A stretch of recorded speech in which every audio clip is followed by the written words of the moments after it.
rejoin.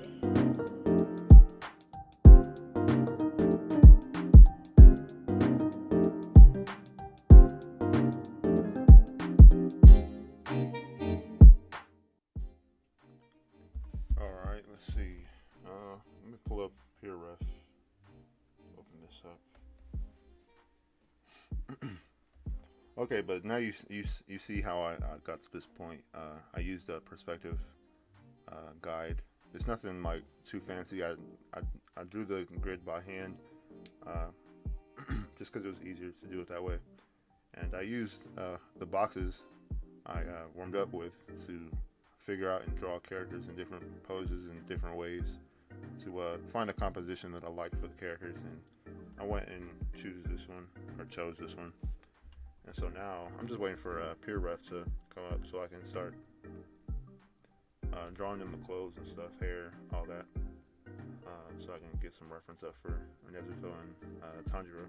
Yeah, one of the main things is just thinking of your characters in a 3D space. That's why I drew out a grid in the background, and why I use boxes to create the figures at first. And then once I get that done in the basic pose down and stuff, I go in and do the gestures. I'm actually really happy with these hands. All that practice with hands is coming in handy. Oh my. That pun was not intended. Oh my goodness. Alright, cool. I got Peer Ref up. I'm going to open up that file with Nezuko and stuff in it. And then I'm just going to start drawing. If I was to break down drawing characters in 3 steps, let's see, how would I do that?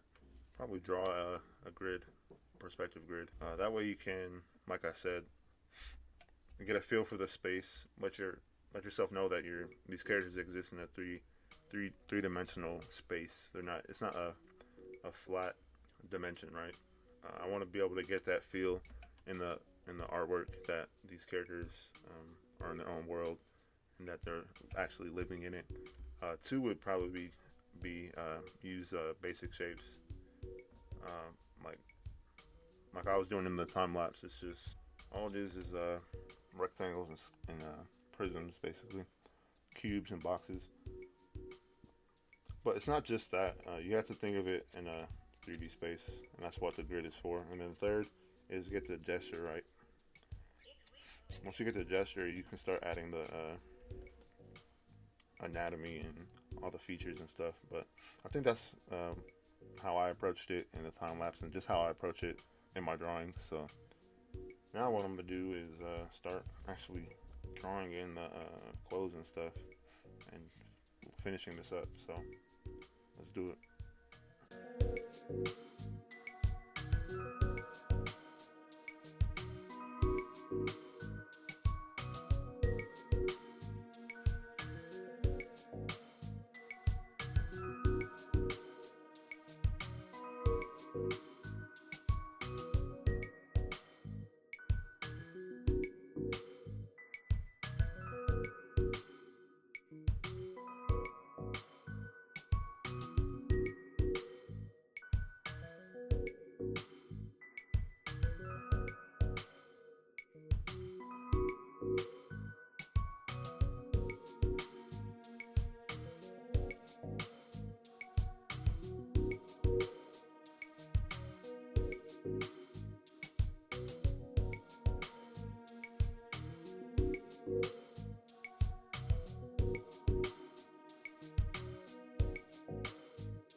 As you can see, I have some boxes drawn out. And if you can draw boxes like this in perspective, you're already at a pretty good starting point for drawing characters in perspective.